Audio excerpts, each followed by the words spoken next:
Good morning, everyone. Welcome to our Wednesday morning in conversation with live stream. It's been a couple of weeks since we've last been live. I've been a bit poorly, I'm afraid. So hopefully you've not too upset. You've not missed too much, I suppose. Wednesday, the 6th of July. It's summer. We got some beautiful weather outside where I'm set. Morning, Michael. Good morning. I'm here. Hope you're feeling better, Brian. Sorry to be. Yeah. Pardon me if my voice is a bit croaky. We're supposed to be joined by David O'Brien as well, but he seems to have a bit of a technical, so he will jump in and join us, I'm sure, as we move along. Oh, I think maybe he's coming here now.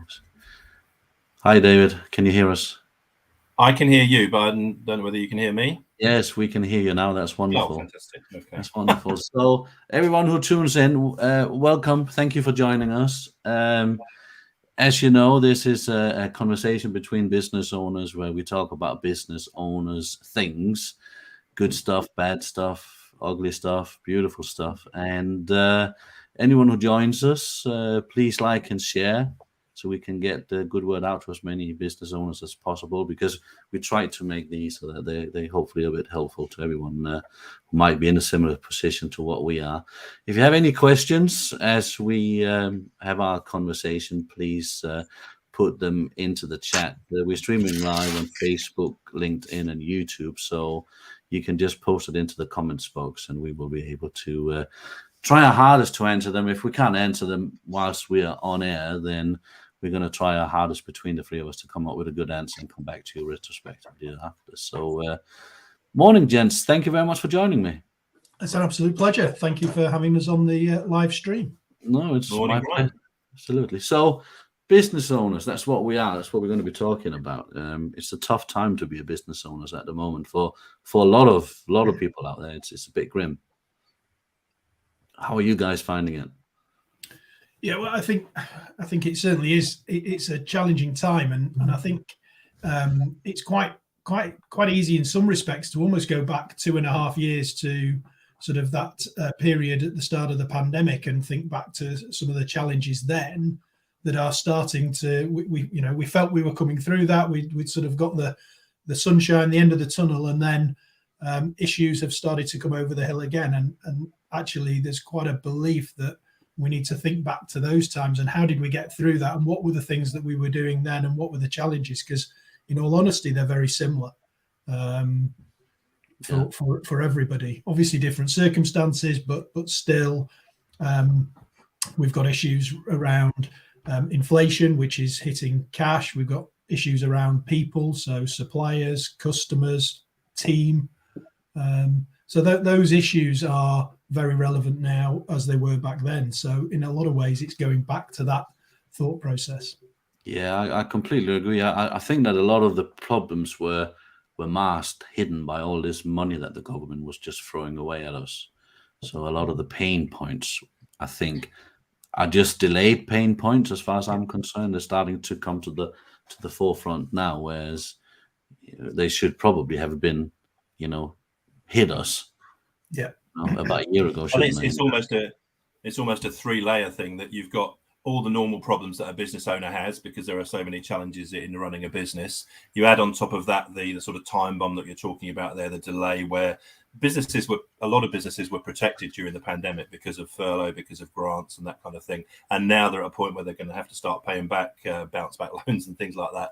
So that's starting to hit that. And then you've got the third level, which is inflation coming along, higher cost supply chain issues, world situation, shortage of labor, all those additional things that are happening in 2022. So there's like 3 layers of pain, if you like, for businesses.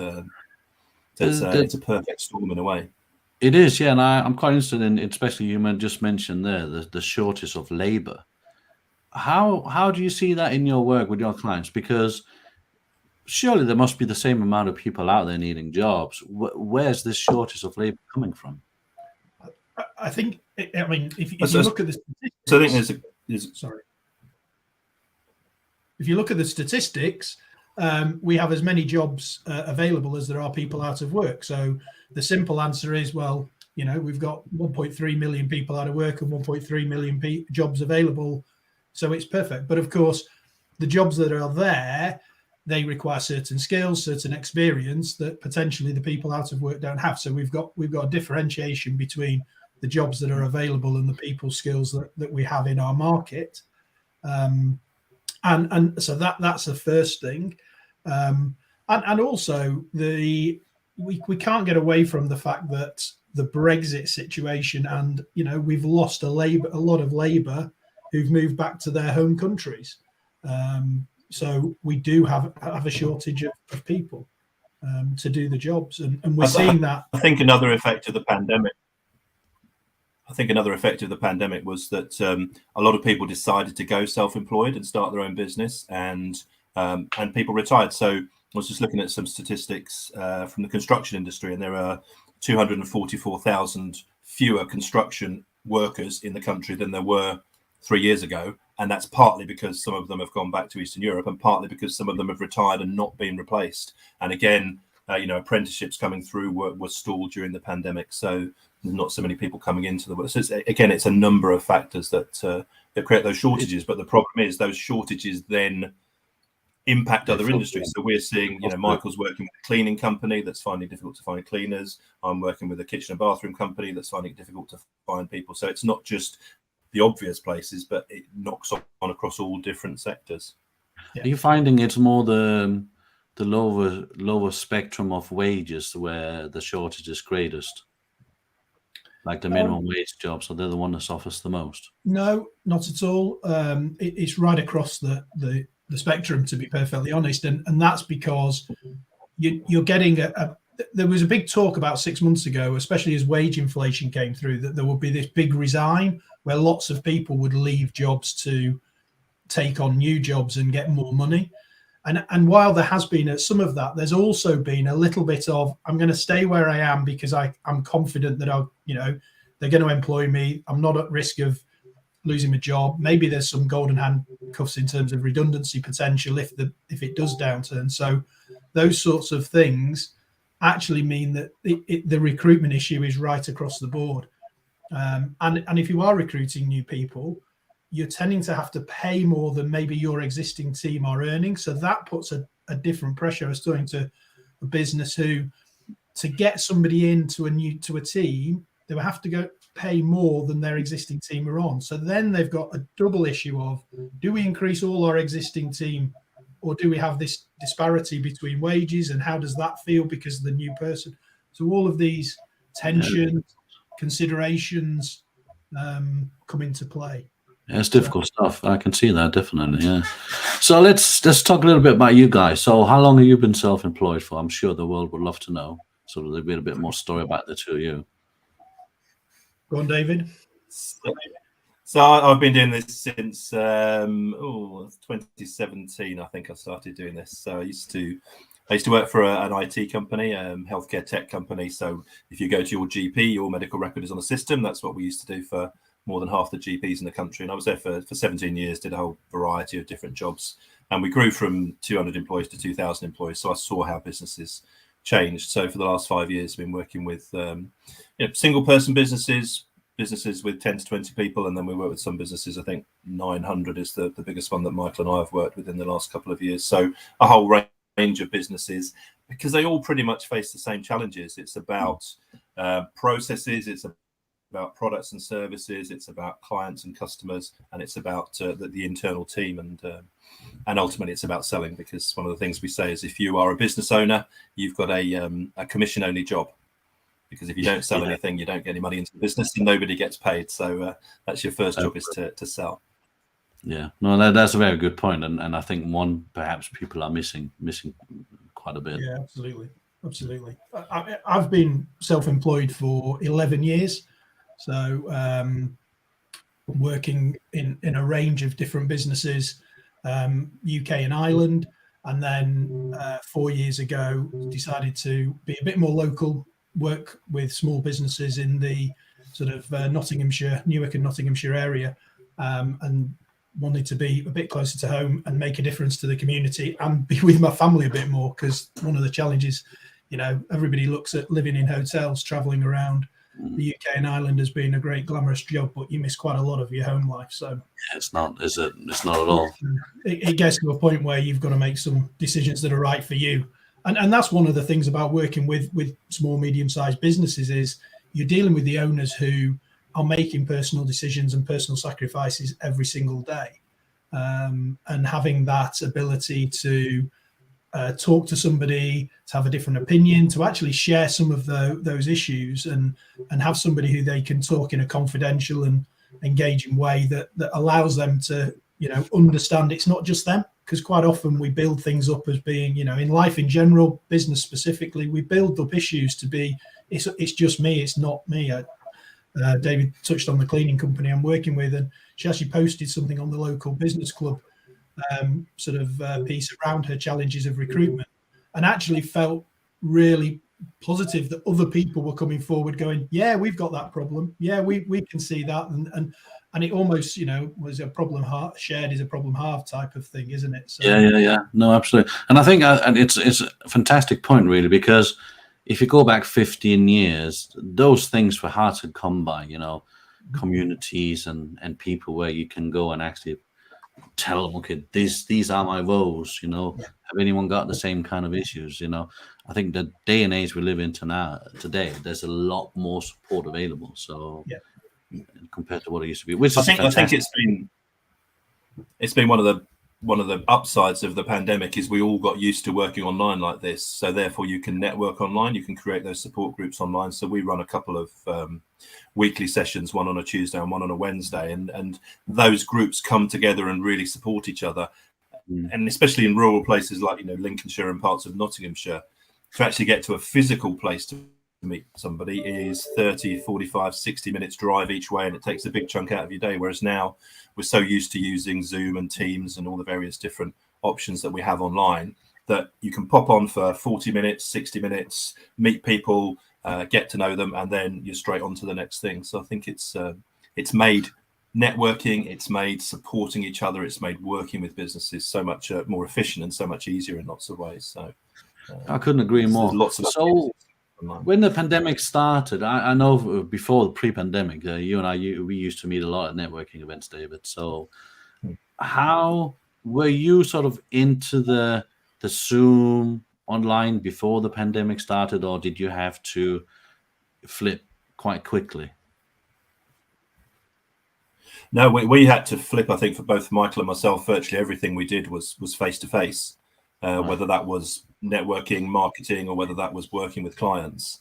So yeah, we had to flip very quickly, and it's a change at first, and you start to get used to it, and it feels a bit uncomfortable. But I think because it lasted longer than 3 months, I think if it had been up to 3 months, people would have gone back to their old habits. But once it got beyond 3 months, people could see the benefits, and we saw a way of working with clients and of marketing and running groups that was much easier, much more efficient, and much cheaper in lots of ways. So if we wanted to run a workshop to let people know what we did, to get them engaged with us, we would have to hire a room somewhere, put on some refreshments, get people to drive that 30, 45 minutes to us for a couple of hours, and then engage. Now we can just stick a Zoom link and people join us, and they click a button. Doesn't cost us anything. We don't have refreshments, we don't have room costs. It's so much no better really to engage with people, and geographically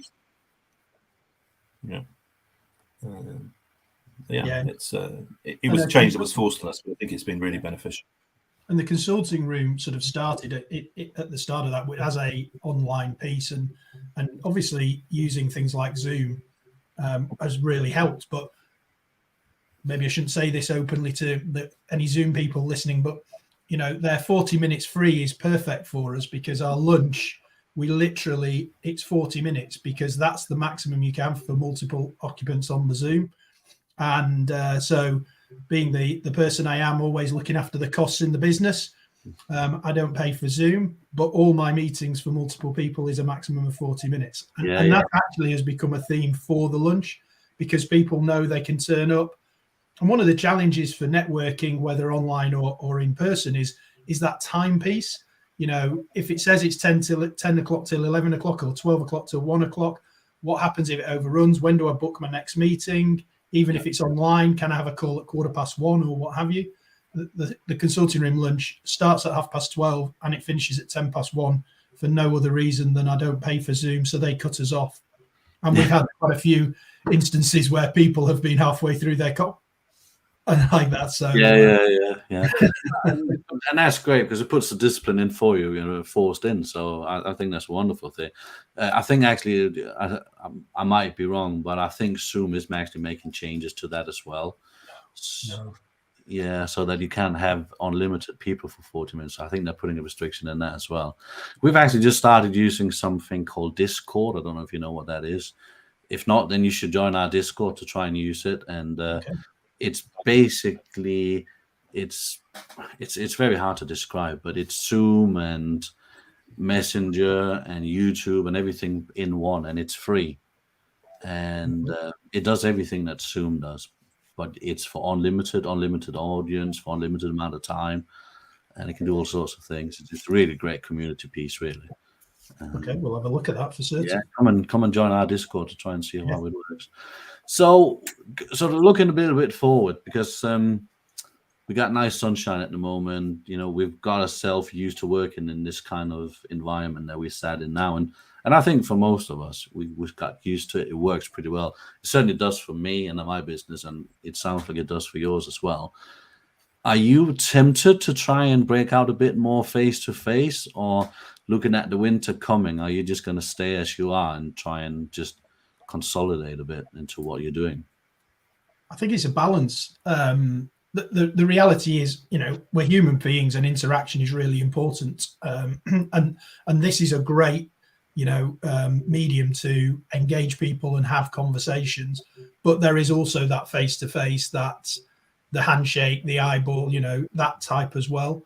And some of the things we talk about, I think for me personally, doing that face-to-face is equally important. Sometimes when you're having difficult conversations about difficult situations and difficult circumstances, the empathy and the like is more difficult across this than it is when you're in the same room. So, and even in this time where we're 2.5 years on from the sort of Zoom explosion, some people still find it difficult. Some people don't like it. So it's fair to say I mix and match my client meetings and my interaction between phone calls. I know this is amazing to believe. I still have phone call conversations with people, Zoom or similar Teams, and then face to face. So we change it depending on construction business. If they want a site meeting, with some of the guys, that's difficult to do on Zoom. So being on site helps. So it's a mixture, if I'm honest. Okay. Yeah. So I think it's about making a conscious decision about the best medium to use, because we run workshops for businesses, and often that you get so much more energy in a room with people. You can bounce off people, and you can get much more interaction than you can on a Zoom or a Teams. So there are some workshops which work so much better face to face in a room with people. Yeah, I can understand than online. But then, as Michael says, difficult conversations, I think. Yeah, no, that makes perfect sense. So I just wanted to say at this point that if you have any questions to David and Michael at any point, please post them in.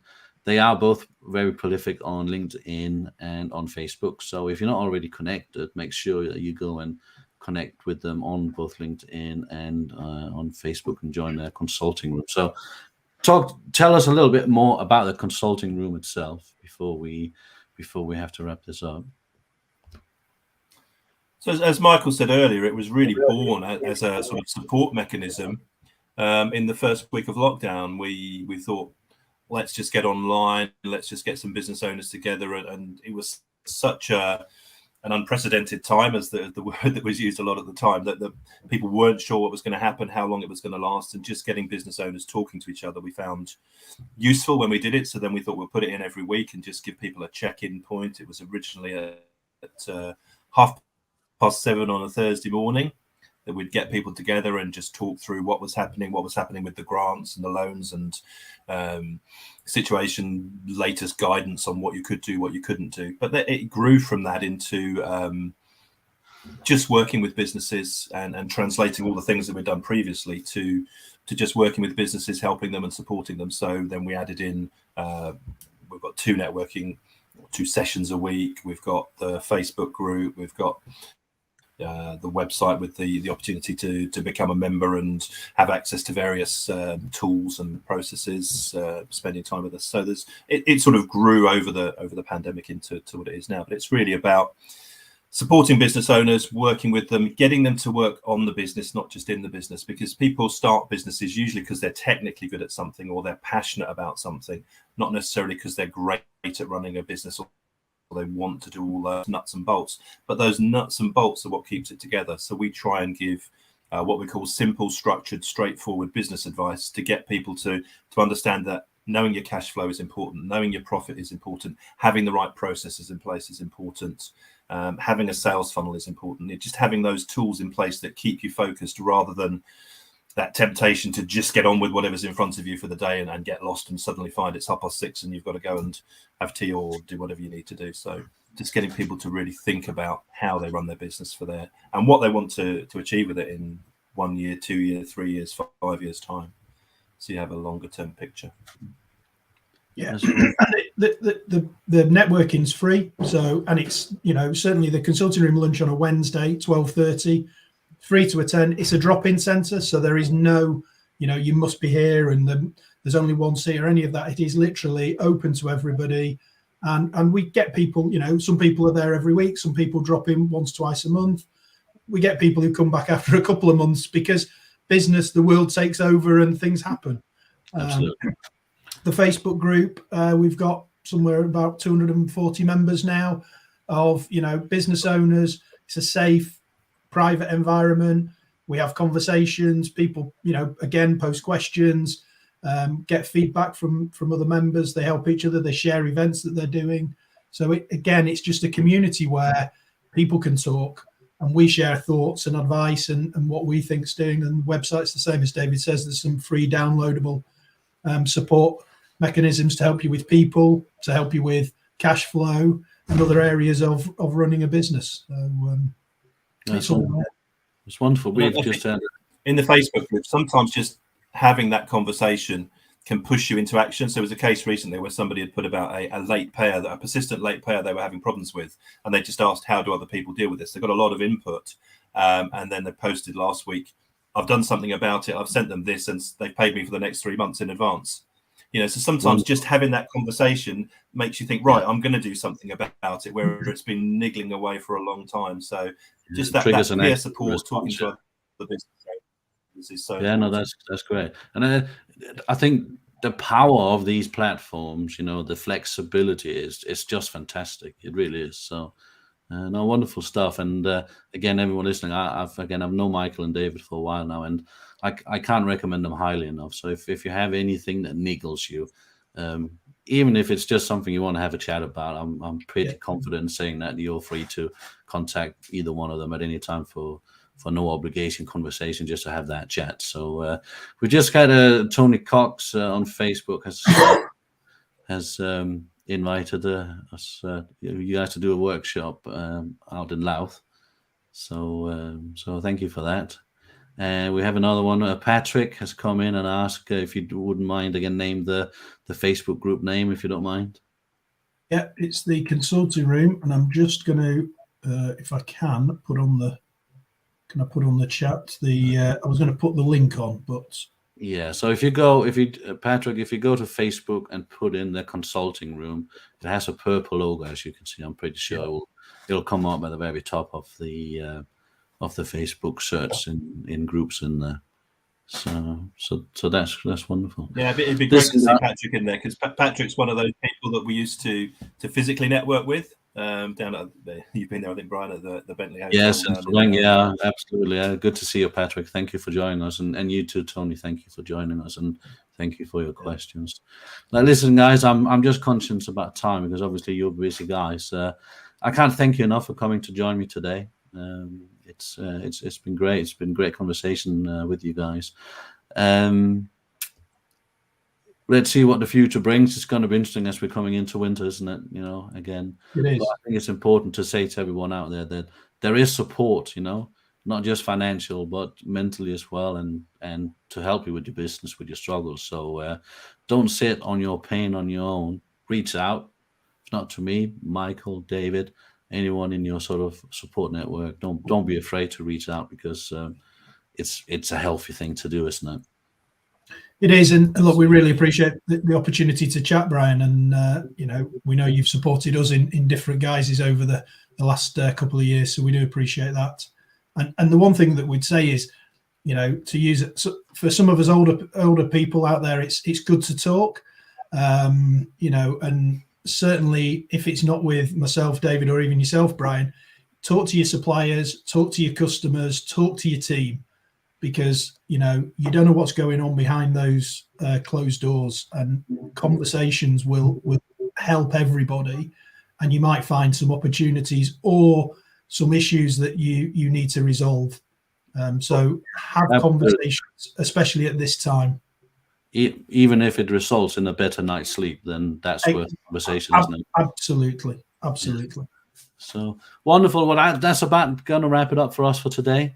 Thank you for everyone who's watching it. Even if you're watching it retrospectively, please like it, share it out. Let's get to as many people as we can. Please connect with David and Michael if you haven't already. And I'm going to go on holiday now for a couple of weeks. So I'm going to go fishing in Canada. So there won't be a live for the next couple of Wednesdays. But when I come back, we're going to be talking to Marcus Chapman, who is in property, and he's doing property quite different. So it should be a very interesting conversation we're going to have about how he set his business up in a very, in a very sort of it's in a hard sector, but he's got a very interesting business model. So that should make for a very good conversation. Everyone out there, take care of yourself. Have a great couple of weeks. Enjoy the weather if the sun comes out, and we should see you all again